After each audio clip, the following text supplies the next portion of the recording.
Allez, bonjour à tous, j'espère que vous allez bien. Aujourd'hui, analyse de Tron, donc de TRX. On fera surtout une analyse technique, vu que c'est pas un projet où je me suis énormément renseigné. J'ai quand même quelques bases fondamentales, vu qu'on est quand même sur une crypto top market cap. Donc voilà, je m'étais déjà quand même renseigné sur le projet, mais pas plus que ça. Donc on fera surtout une analyse technique. Est-ce qu'on est dans une bonne zone pour investir, les prochaines targets, et moi, qu'est-ce que je ferai personnellement de mon côté.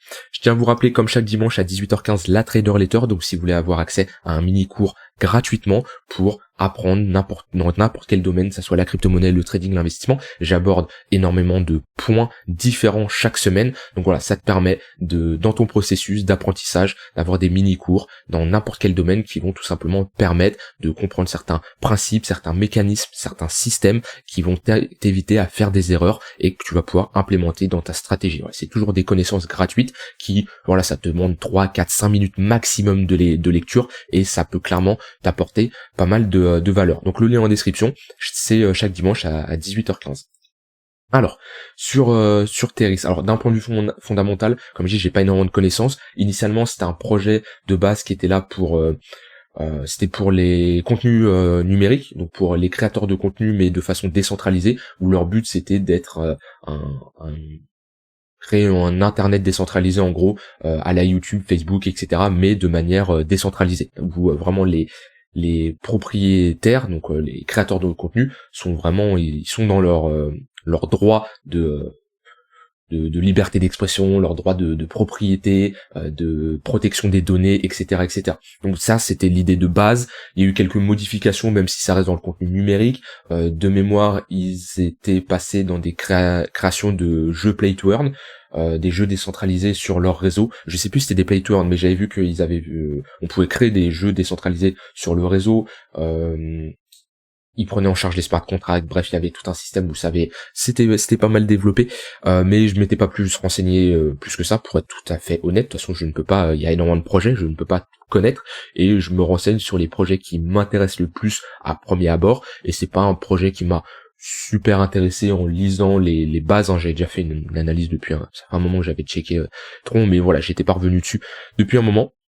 Et même d'un point de vue de chart, à partir du moment où ici on fait pas un nouvel ATH, alors que les cryptos sont en perpétuelle tendance haussière, on va dire, ils sont toujours dans une ATH sur ATH sur chaque cycle. Il y a juste à regarder le Total 3 et juste à regarder le BTC. Donc le fait qu'on ne fasse pas ici un nouvel ATH, ça nous montre qu'il y a eu une demande qui était plus faible qu'ici. Après en 2017, c'était vraiment la phase où n'importe quelle crypto qui se lançait, elle faisait des performances hallucinantes, mais ici, le fait qu'on n'ait pas fait un nouvel ATH, ça nous indique qu'il y a eu sûrement peut-être de la concurrence, ou alors que c'était un domaine, voilà, tout ce qui est le monde numérique, qui est peut-être trop tôt, c'était pas le moment, c'était pas intéressant pour les institutions, c'était pas ce qui les intéressait, c'était pas un narratif qui était intéressant pour 2021. Alors c'est pas pour ça que ça peut pas être un narratif pour les prochains cycles, mais c'est quelque chose qui est à prendre en compte. On n'a pas fait de nouvelle ATH sur Tron. Maintenant, d'un point de vue technique, ce qui est assez intéressant, c'est qu'on n'a pas trop crash pendant ce bear market. On a fait un moins 70%. C'est-à-dire quelqu'un qui a hold du TRX a surperformé le BTC pendant ce bear market. Le BTC qui a pris un moins 76%. Et on voit ce creux ici, c'est le creux qu'on a ici, tac. Et le creux ici, c'est le creux qu'on a ici. Donc on voit que TRX n'a pas cassé son bottom qu'il avait instauré ici. On est globalement dans un gros range, ok. On a ici une borne basse et on peut voir ici une résistance. Là on est bloqué entre deux bornes à l'heure actuelle et on s'approche tranquillement de la résistance. Maintenant tout ce qui revient sous les 5 centimes de dollars, on voit que c'est rapidement absorbé. Quand vous voyez énormément de mèches comme ça, d'accord, c'est que là il y a énormément d'acheteurs. Beaucoup d'acheteurs qui, dès qu'on y va, ça accumule.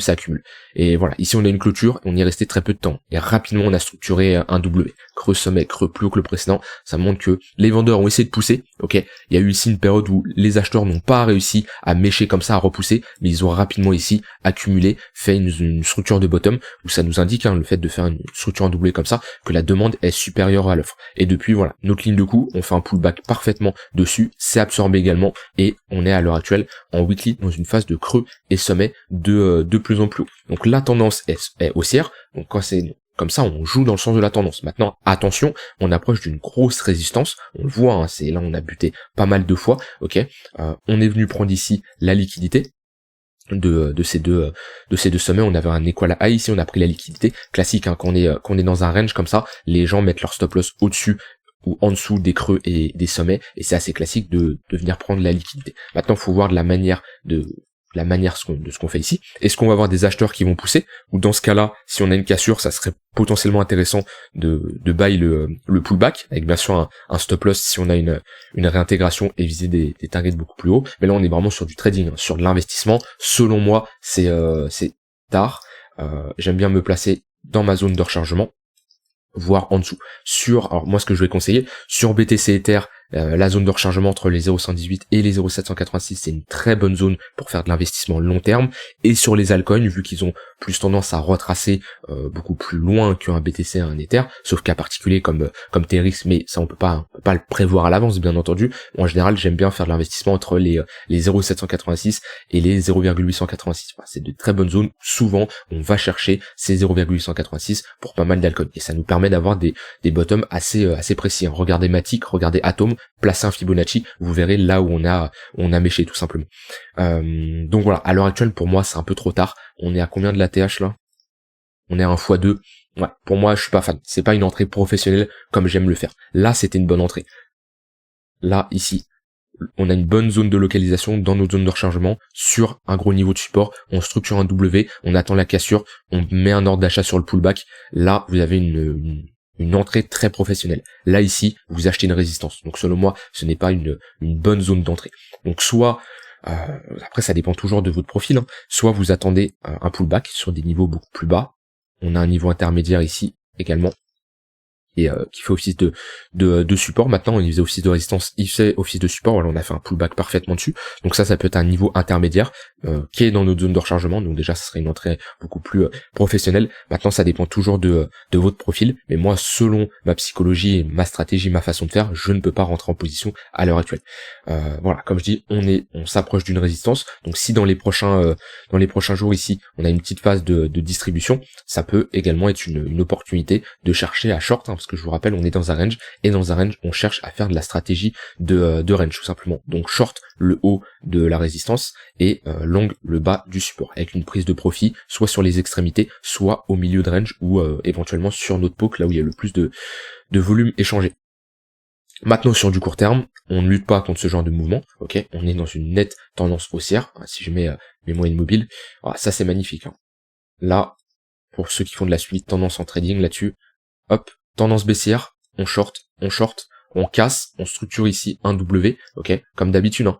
Qu'est-ce qui nous fait passer d'une tendance baissière à une tendance haussière? C'est une phase de range, ok. On a notre phase de range, on a notre cassure, on a notre pullback, on a notre cross de notre tunnel 1 heure au-dessus du tunnel 4 heures, et là, support. On casse, on y reste très peu de temps en dessous, on structure un W, support. Tout ça, pour ceux qui font de la suite tendance, là on a énormément d'opportunités. J'aime bien combiner ça avec des points pivots. Hop. Alors, tac. On va les points pivots daily, mais voilà, qu'on a ici, c'est parfait ça, hein. Quand on pose ici, tunnel 1 heure, point pivot weekly, là on a une très belle entrée, et on y va plusieurs fois. On pose ici une structure en W. Voilà, j'aime bien avoir ce genre de confluence. Donc pour ceux qui font de la suite tendance, c'est parfait, hein, qu'on a ce genre de setup qui se dégage. Maintenant, à l'heure actuelle, c'est beaucoup trop tard. On a fait un gros pump.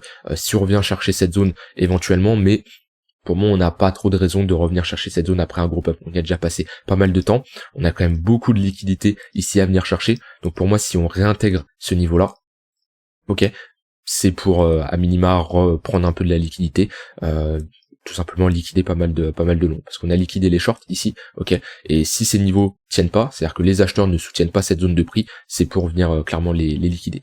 Donc à voir. Moi personnellement sur du court terme, hein, pour le moment la tendance est haussière, donc si on revient tunnel 1 heure, tunnel 15 minutes, à voir de la manière où on y va. Est-ce qu'on y va pour structurer des W comme on a fait ici, ou est-ce qu'on y va de cette manière-là à casser, structurer des M, des sommets, des creux de plus en plus bas? Voilà, là ça serait pas intéressant. Sinon après, sur de la prise de profit un peu plus long terme, comme je dis, on est sur résistance. On peut également mettre des volume profile, voire des pokes qu'on n'a jamais retesté. Alors là, je vais pas me mettre en weekly, qu'on est sur du long terme. Même en monthly, je pense que ça va être un peu trop just. Mais ouais, même en monthly, on voit qu'on a Ça c'est des bonnes entrées, hein. Souvent les pokes, les pokes qu'on laisse, donc là on est sur une session monthly, donc un volume profile ça va être un mois, et on a à chaque fois un poke qui se dessine. Le poke c'est là où il y a le plus de volume échangé pendant le mois, et souvent c'est une très bonne zone de support ou de résistance. On le voit bien, ce poke là qui a fait office de résistance, hein, le mois d'après. On a ce poke là qui a été retesté 2 mois après, qui a fait office de support. Voilà, souvent c'est de très bonnes zones, on convient les retester, ça fait clairement office de support ou de résistance. Mais là sur du long terme, je vais mettre des volumes profile trimestriels, ça serait plus simple. Tac, hop. Alors, on va se mettre en barre, je suis en weekly, donc 12 semaines. Hop là. Alors. Ok, déjà, qu'est-ce que je constate? Là, pour votre information, on a eu énormément de volume échangé dans cette zone-là. On voit qu'on a une concentration, là, une confluence de pas mal de pokes. Donc si on y retourne, c'est une bonne zone de localisation. On peut se dire que cette zone sera défendue. Sinon, sur du plus court terme, là, enfin sur du plus court terme, si on y va, on a ici également une bonne zone à surveiller. On sera sur résistance, hein. Déjà, si je trace un Fibonacci, hop là, c'est pas ça que je voulais faire. Si je trace un Fibo, voilà, on voit bien qu'on est dans notre zone de rechargement. Donc c'est pas une zone de rechargement de short, c'est une zone de prise de profit ou une zone où on va chercher à short le marché. En aucun cas on longue ce genre de niveau, on est beaucoup trop. Et surtout on a une bonne confluence ici avec un précédent poke trimestriel qui peut faire office de résistance. Voilà, ici on est bienvenu chercher notre précédent poke et ça fait office de résistance. Donc voilà, c'est des zones où on peut très bien les traverser, hein. Notre but c'est juste de mettre les probabilités de notre côté et avoir des confluences de niveau comme ça nous permet de nous dire ok, cette zone là c'est une zone intéressante à surveiller.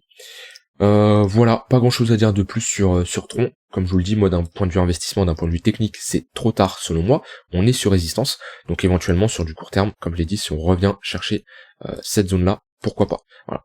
On peut après dans un range peut-être ne pas revenir chercher notre bad range ici, mais dans un second range intermédiaire entre ces deux bandes. Et là, il y a assez de volatilité pour entrer en position, hein, moins 20%.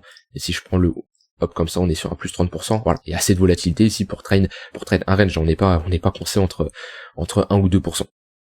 Et voilà, comme je vous le dis, sur du court terme, ne cherchez pas à short pour le moment. On est dans un flux qui est aussi et une tendance haussière. Attendez un essoufflement et une confirmation comme quoi on essaye de se retourner. Voilà. Je vous souhaite une très bonne fin de journée. N'hésitez pas à me dire ce que vous en pensez. Pour ceux qui ont de la connaissance fondamentale de Tron, n'hésitez pas en commentaire. Ça peut aider, ça peut m'aider, ça peut en aider plus d'un, de savoir où on en est, les prochaines choses qui arrivent, c'est quoi la tendance en ce moment autour de cet écosystème. Ça pourrait m'intéresser éventuellement, parce que je vous avoue, il y a énormément de projets, on peut pas avoir la tête partout. Déjà, les projets qu'on est déjà dedans, se renseigner sur les news qui arrivent, qu'est-ce qui sort, la roadmap, tout ça suivre. Et si on veut se projeter sur d'autres projets et analyser d'autres projets, il y en a tellement que on peut pas être partout. Donc ceux qui ont de la connaissance sur ce projet-là, n'hésitez pas à me dire ce que vous en pensez et ce qu'ils proposent à l'heure actuelle, où ça en est, tout simplement. Je vous souhaite une très bonne fin de journée et on se retrouve demain pour une prochaine vidéo. Bye bye.